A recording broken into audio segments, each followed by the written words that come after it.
Sobat Maestro, sesaat lagi kita akan bersama-sama mengikuti program Podcast Sukabawa bersama Gereja Isa Al-Masih Jemaat Maleer. Selamat mendengarkan.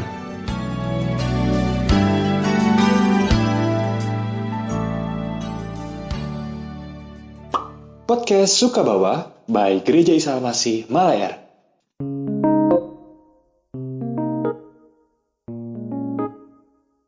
Oke, selamat datang di Podcast Sukabawa. Sekarang versi live versionnya nih. Nah, biasa saya bersama Bapak Gembala saya, atau sebutnya Koyas. Cuman hari ini PDM atau pendeta muda ya dari Gereja Isa Al-Masih Maleer, yaitu kalau gue manggilnya Bang Sam. Ya, coba mungkin boleh perkenalkan diri dulu, nama dan ya apa nih, di gereja aktifnya sebagai apa nih biasanya? Oke, selamat pagi, mungkin siang, sore, malam ya. Kapanpun ya. Kapanpun. Teman-teman dari Podcast Sukabawa ya. Betul. Oke, perkenalkan mungkin ya, nama gue PDM sampai Marbun. Cuman mungkin familiar bisa panggil juga Tulang Samuel, bro. Biar lebih akrab gitu. Betul. Nah, mungkin sama gue jelasin tentang Podcast Sukabawa ini. Ya, Sebenarnya Podcast Sukabawa ini kan sebuah segmen podcast yang concernnya adalah kita senang membawa topik nih. Makanya Sukabawa kan. Sukabawa, dan sebutan pendengar kita tuh warga-warga Sukabawa. Sukabawa ya. Kalau di Bandung kan ada beberapa nih daerah suka kan. Iya benar. Kita salah satu warga Sukabawa ini akan banyak membawa topik yang menurut gue sehari-hari nih, tapi bisa kita bawa ke hal-hal yang sebenarnya oh iya itu teh oke juga ternyata untuk dibahas dan jadi sebuah life lesson juga buat masing-masing. Gitu. Kapanpun ngedengerinnya, harapan gue sih kapanpun orang mendengarkan podcast Sukabawa ini, dimanapun momennya, bisa memberkati dan bisa pas lah sama apa yang lagi mereka cari. Betul. Nah, hari ini kenapa gue ngajakin Bang Sam atau pendeta PDM Tulang Samuel ini, karena kita mau bahas tentang Church and the Youth. Church and Youth ya. Betul. Nah, sedikit disclaimer, gue tuh sama Bang Sam tuh setiap kali kita ketemu tuh ya nanya kabar dulu sih. Cuma buat Indian pasti arah-arahnya pasti ini youth apa nih sebenarnya yang harus kita lakuin. Bukan cuman dari segi gereja gitu ya, dengan pengajaran dan sebagainya, tapi juga tentang apa sih kita bisa buat juga di luar gereja ya sebenarnya. Betul. Ada banyak kita lakukan, dan satu komsel juga kita sering melakukan hal bareng-bareng sama teman-teman youth juga. So hopefully hari ini kita bisa share yang bisa kita ngobrol balik layar nih bro ya. Sekarang kita ke depan layar nih untuk bagian sama teman-teman semua. Artinya mungkin kita juga masih terus belum sempurna lah ya. Kita juga terus benar istilahnya tuh terus memikirkan gitu bagaimana berbicara tentang church and youth ini, satu hal yang bagi gue pribadi bro, ini hal yang urgent banget dan kita memang butuh concern gitu. Makanya that's why ya gue lu juga tentunya kita memang mau sama-sama gitu untuk bangun build, apalagi posisi di pandemi ini bro gitu. Banyak hal yang harus kita benar-benar change, and ya harap sih ini bisa jadi inspirasi dan kita belajar sama-sama lah untuk hal ini. Betul. Nah, tantangan menurut gue ya bro ya, yang paling terasa tuh transisi dari pandemi ke bisa bilang belum beres juga nih pandemi sebenarnya, tapi udah mulai mereda dan udah mulai ada aktivitas seperti normal. Ada jembatan-jembatan. Kalau zaman gue dulu masih sekolah gitu ya. Ketika gue bergereja di gereja gue sekarang di Maleer ini, gue tuh refer ke biasanya 1 atau 2 gereja paling. Maksudnya kayak kalau gue mau desain youth di gereja gue selalu punya acuan lah minimal. Di gereja ini melakukan hal ini. Betul. Nah, di pandemi ini, apalagi kita ada ibadah online nih, jendela itu tuh makin luas ya bro ya. True. Kan gue bukan cuman refer dari gereja-gereja di Bandung, tapi juga bisa di Surabaya, bisa kadang di Los Angeles, LA ya. LA ya bro ya. Gue mau bilang kayak Sunday service at LA gitu kan. Gue bisa tuh minggu ini gue mau ibadah di LA, minggu ini gue mau ibadah di Surabaya dan sebagainya. So jendelanya makin luas nih. Dan akhirnya nggak tahu ya, ini mungkin lo bisa afirmasi atau validasi juga. Cuman menurut gue ya, jadi akhirnya ketika mereka masuk ke onsa dan melihat realita gerejanya seperti apa, mereka punya ekspektasi dong, karena mereka udah terbuild untuk bangun dan bangun tidur, dan hari Minggu tuh langsung buka laptop lihat dari segi pembawaan, dari segi musik dan sebagainya. Nah, banyak yang mungkin melihat untuk masuk ke onset tuh agak susah ya, apalagi youth gitu ya, karena udah nyaman di online. Dan menurut gue juga ada faktor mereka punya ekspektasi yang mereka sudah pakai mungkin kurang lebih 2 tahun lebih dengan skema ibadah yang sedemikian rupa yang nggak cepet, yang nggak lama, durasinya mungkin cepet gitu ya. Biasanya kadang kalau di beberapa gereja sebelum pandemi mungkin durasi masih 2 jam atau kadang ada 2 jam setengah. Sekarang mungkin I think sejam atau 45 menit sampai sejam. Ya? Nah ini mungkin jadi challenge juga buat church sendiri gitu ya. Apalagi kalau memang kita berbicara soal orang-orang yang memang aktif di church nih, ngomongin soal youth. Menurut lo nih, apakah menurut lo cara paling efektif apa yang membuat orang khususnya youth ya untuk mau lagi datang onsite terlepas dari mereka sudah punya banyak jendela itu? Mungkin gue mau sharing dulu apa yang gue alami dulu ya, dalam maksudnya gue juga ngalamin yang namanya youth ya gitu. Maksudnya gue sharing ini supaya ini menjadi hal yang bisa kita lihat berbagai sisi gitu bro, berkaitan dengan isu ini gitu. Jadi ya gue pribadi gue bersyukur gue berangkat dari sebuah perjalanan gitu ya di dalam bergereja itu sangat panjang. Dalam artian mungkin 20 tahun terakhir gitu ya, dimana gue bisa stay di sebuah local church gitu yang di situ gue di-equip, gue melayani, and then belum yang lu tadi sampein, belum banyak opsi lah untuk kita bisa ikut sana ikut sini gitu kan. Tapi hari ini kembali lagi gitu, kita diperhadapkan di situasi satu sisi ada hal positif, di sisi lain mungkin ada hal yang mungkin menjadi sebuah tantangan buat gereja, di mana hari-hari ini ya sekali lagi we can't stop everybody untuk go to church dimanapun. Ya setuju ya gitu. Tapi ya kembali lagi bahwa ini menjadi sebuah challenge gitu, dimana kalau kita berbicara kemasan, kita berbicara hal-hal yang istilahnya fisik gitu, hal-hal yang eksternal yang kita terus upayakan untuk menjangkau, mungkin itu baik, itu bagus gitu. Tapi jangan lupa kita harus sampai kepada hal esensi gitu, dimana yang dibutuhkan oleh anak-anak Tuhan, khususnya anak-anak youth hari-hari ini bukan sekedar tampilan ibadah, bukan sekedar liturgi harus bagaimana, bukan sekedar mungkin banyak guest star, mungkin ada hari ini preacher yang benar-benar famous banget gitu. Tapi kita jangan lupa kepada esensi gitu. Bagaimana hari-hari ini gue masih yakin gitu bahwa ketika kita bisa memenangkan anak muda, lebih dari sekedar, maksudnya bukan dengan pendekatan yang sifatnya eksternal itu atau sifatnya yang istilahnya lebih kepada kemasan, tapi kepada esensi, yaitu apa? Bagaimana kita memenangkan mereka, bagaimana kita bisa connect sama anak-anak muda ini dan kemudian mereka bisa ngalamin benar-benar kasih Tuhan. Mungkin itu dasarnya dulu, sehingga gue yakin apapun kemasannya, apapun bentuk ibadah atau liturgi, gue yakin nggak akan menjadi hal yang sangat kendala gitu untuk mereka akhirnya bisa stay, bisa benar-benar bertumbuh di satu lokal church gitu. Tapi intinya adalah kalau dari gue gitu bro, pengalaman gitu ya, gue pun sempat dibina, gue pun ada orang-orang yang istilahnya hadir dalam kehidupan gue sehingga gue ada sampai dengan hari ini. Nah tentunya itu pun yang hari ini gue lakukan gitu, bahwa sebetulnya untuk menjangkau anak muda dan kemudian untuk memberi pemahaman, yang pertama mungkin 2 hal gitu. Yang pertama, gue sampai hari ini akhirnya belajar untuk berdamai dulu dengan keadaan bro. Bahwa hari ini balik lagi kita nggak bisa stop, kita nggak bisa istilahnya mencegah gitu. Tapi bagaimana kita harus connect terus sama anak-anak muda, sama youth khususnya yang lagi kita layani gitu. Dimana ya mulai dari yang sederhana, kita hadir di hidup mereka, kita benar-benar punya bonding dengan mereka.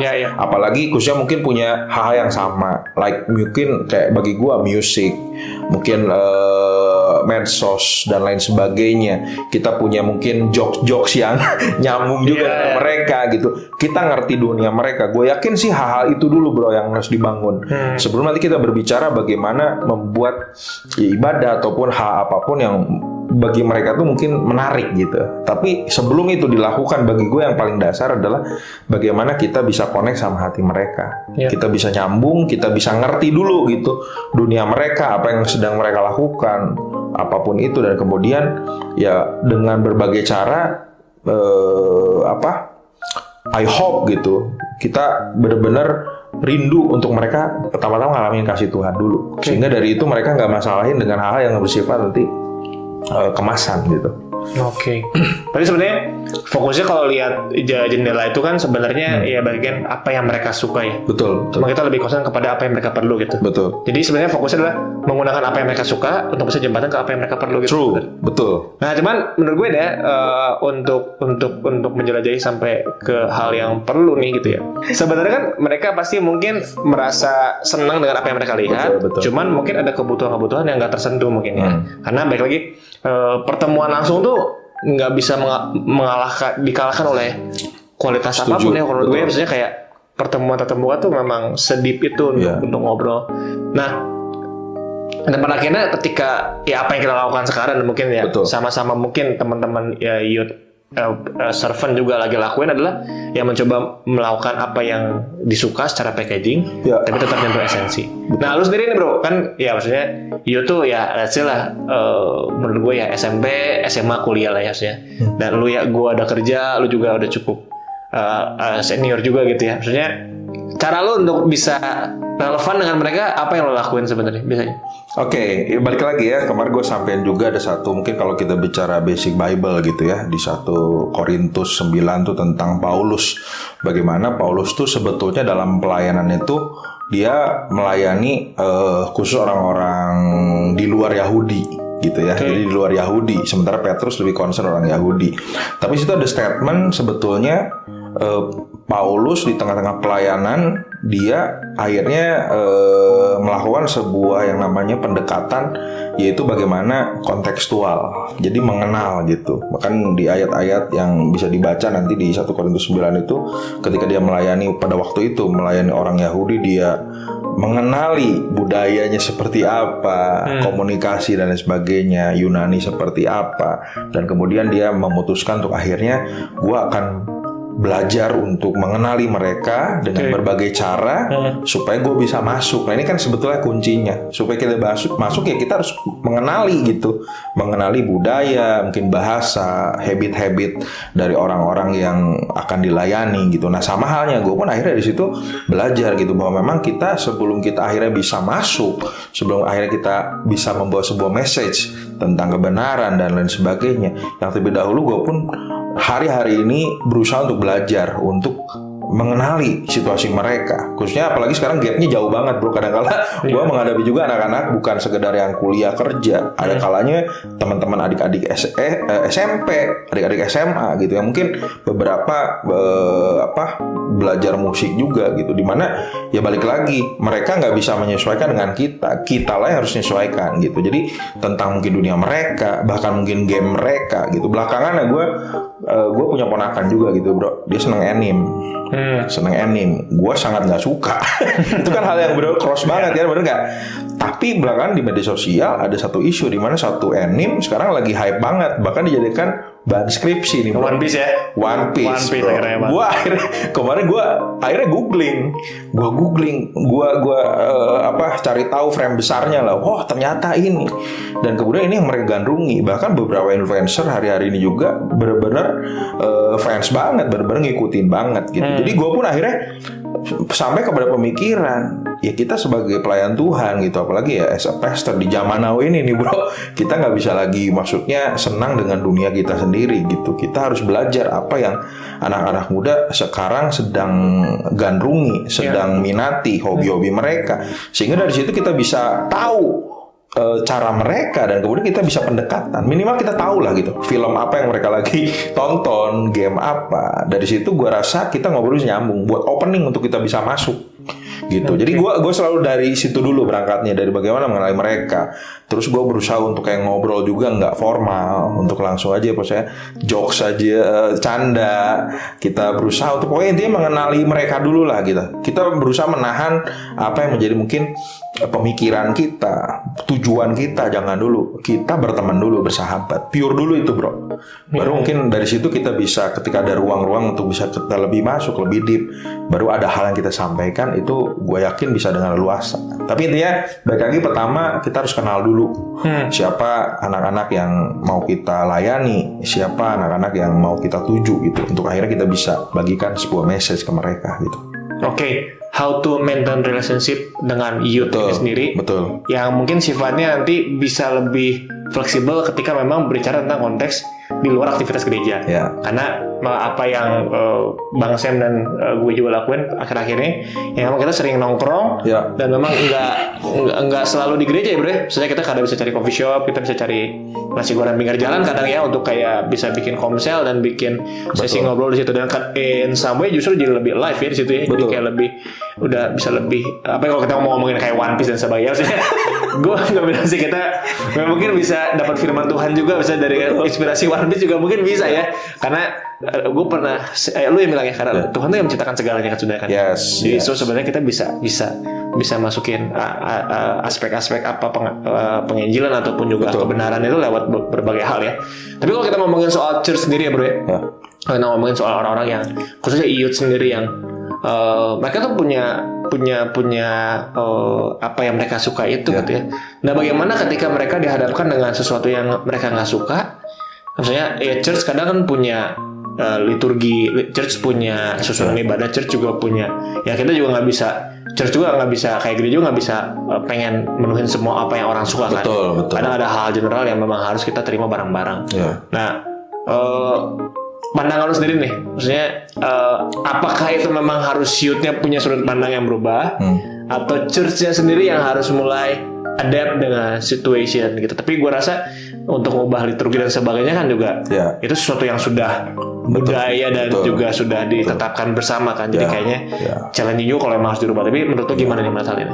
Oke, gue mungkin akan share dulu satu data gitu ya, dimana mungkin betul ya, dimana hari-hari ini banyak anak-anak muda yang udah nggak interest lagi dengan dengan cara gereja, liturgi gereja bagi mereka nggak penting gitu. Karena itu tadi mungkin berangkat dari ya gue butuh yang gue suka gitu ya, berkaitan karena ya kita balik lagi nggak bisa pungkiri hari-hari ini yang disajikan berkaitan dengan entertain lebih menarik buat mereka. Lifestyle di luar gereja mungkin lebih nyambung gitu ya bagi mereka gitu, lebih fun, lebih asik. Sementara gereja seperti kaku, kuno, udah nggak menarik lagi. Bahkan research bilang dari 1 dari 3 anak muda hari ini udah leave the church gitu. Ini kan sebuah fakta yang kita gereja nggak bisa tutup mata untuk hal ini.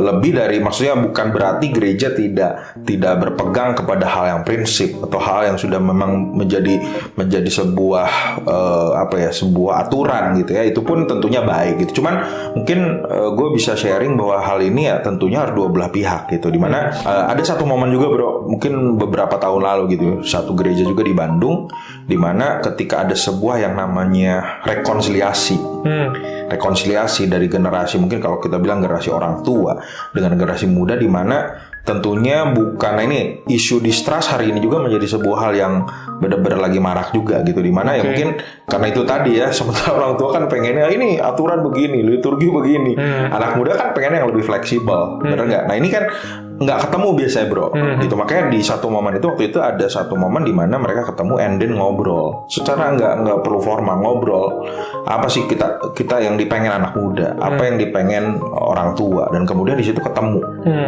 mereka ngobrol, akhirnya bisa ngerti gitu. Orang tua ini pengennya anak muda juga akhirnya bisa tahu sebetulnya tujuannya tuh bukan untuk mengekang kalian, tujuannya bukan untuk mempersulit kalian gitu, tapi ada hal yang sebetulnya ini pun akhirnya baik gitu buat gereja, untuk komunitas, untuk mereka gitu.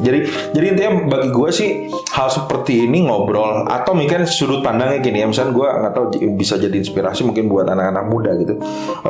Itu tadi tentunya kita harus tahu bahwa gereja pun orang tua punya aturan, punya strategi yang menurut mereka baik, tapi menurut kita mungkin nggak nyambung. Tapi percayalah itu pun bagian dimana sebetulnya itu untuk kebaikan gitu. Nah tapi intinya begini, ketika hal itu terjadi, pandangan dari gue adalah gini, anak-anak muda harus ngerti bahwa sekali lagi itu adalah sebuah hal yang untuk kebaikan. Tapi yang kedua adalah orang tua juga harus ngerti bahwa anak-anak muda perlu hal yang istilahnya ya saya nggak bisa terlalu ketat gitu. Makanya mungkin siasatnya biasanya misalnya kalau liturgi udah saklek gitu ya, misalkan A, B, C segala macam. Nah mungkin kita bisa cara pembawaannya nih dimodifikasi gitu kan. Itu kan sebetulnya hal yang bisa dibicarakan gitu. Jadi sementara kita mungkin tidak mengganggu urutannya, tapi kita coba modifikasi untuk ngebawainnya gitu. Nah ini ya balik lagi biasanya adalah ngobrol, sehingga gue percaya kalau ini terjadi, nggak akan ada distorsi gitu. Jadi tapi intinya adalah bagaimana ya gereja harus sama-sama gitu, generasi muda harus tahu dulu juga, maksudnya jangan langsung wah gue nggak suka gitu kan, nggak bisa juga gitu. Kita harus coba sabar sebentar gitu, maksudnya apa, terus esensinya apa. Nah tapi orang tua juga harus tahu juga, balik lagi sekarang kan misalnya kalau dunia balik lagi ya, kenapa hari ini entertain lebih menarik, hal di luar sana lebih ini ya, mungkin mereka bisa menjawab kebutuhan anak muda. Sebenarnya gereja kan maksudnya itu kan berangkat dari budaya juga bro. Yang istilahnya kan budaya tuh berubah ya, benar nggak? Esensinya nggak berubah, tapi cara budaya itu kan sering kali berubah. Nah ini mungkin yang udah nggak masuk di anak-anak gitu. Itu tadi balik lagi, zaman gua, zaman lu remaja, tentunya mungkin kita bisa masih duduk diam, betul nggak, dengerin mentor-mentor kita. Anak-anak kita apa kabar hari ini? Mereka lebih ngelihat, harus lebih bebas, lebih free. Bagi mereka itu mungkin yang menjadi sebuah hal yang menyenangkan gitu. Tapi sembari ada nilai yang diberikan. Nah mungkin jadi pemimpin intinya harus sigap untuk ngelihat situasi anak-anak. Tapi anak-anak mari cari tahu dulu. Mari kita lihat dulu sebetulnya aturan ini apa. Hal-hal misalnya urutan liturgi itu tujuannya apa. Tapi gue yakin pasti ada tujuan yang baik di sana gitu. Podcast Sukabawa by Gereja Isa Al-Masih Maleer yang berlokasi di Jalan Maleer 1 nomor 15. Untuk informasi ibadah, pelayanan, dan komsel, dapat menghubungi Sekretariat Gereja Isa Al-Masih Maleer di nomor 0821 1965 9019. Tuhan Yesus memberkati.